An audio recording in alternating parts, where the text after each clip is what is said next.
أعوذ بالله من الشيطان الرجيم. بسم الله الرحمن الرحيم. ولا يحزنك قولهم إن العزة لله جميعا هو السميع العليم.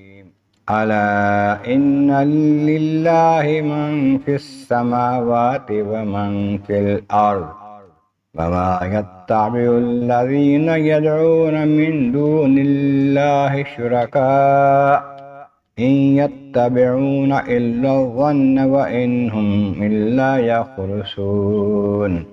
صدق الله العظيم.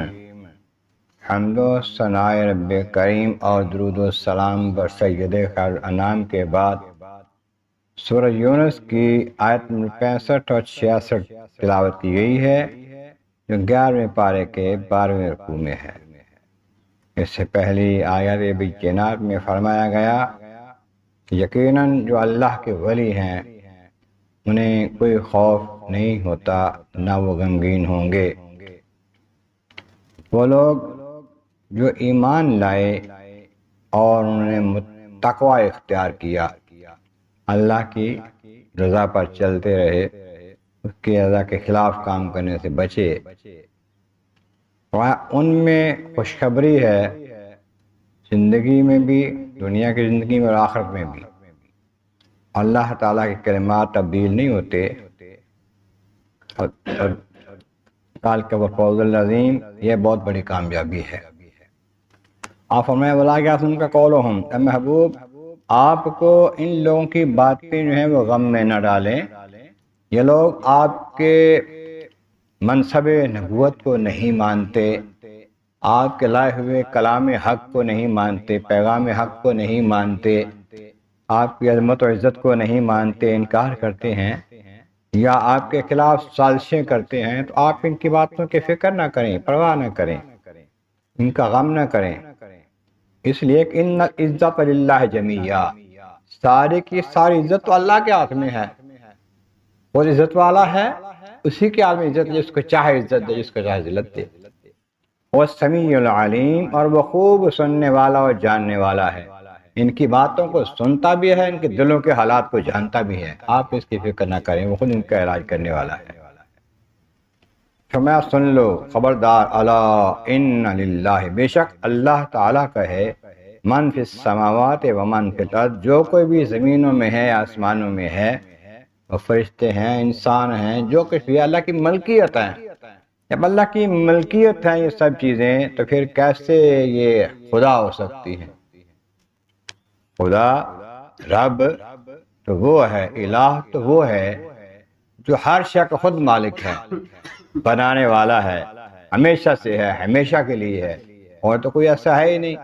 تو یہ زمین و آسمان میں جتنے لوگ ہیں، انسان اور جنات یا جو کچھ بھی ہے، للہ ہے، اللہ کی ہیں، اللہ کی ملکیت ہے۔ تو پھر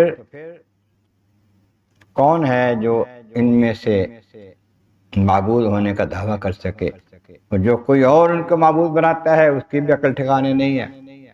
جو چیزیں بنی ہیں اللہ نے بنائی ہیں، یا خدا نے آپ سے بنائی، تو ان کو کہا یہ ہماری ہوتا ہے، یہ ہماری معبود ہے، ہمارا کام کریں گے، ہمیں کچھ دیں گے۔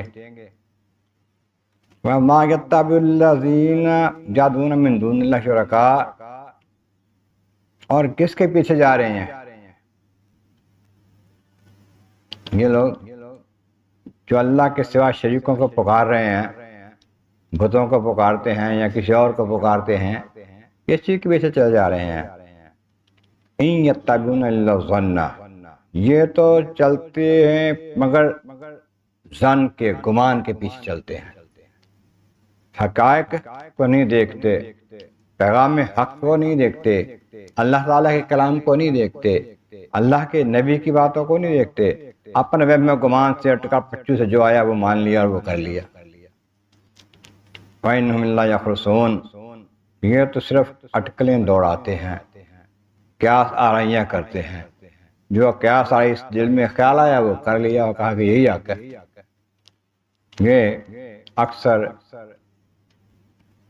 جو باطل والے لوگ ہیں ان کا طریقہ کار ہے۔ ویسے بھی دوسرے مقام پہ ارشاد باری تعالیٰ ہے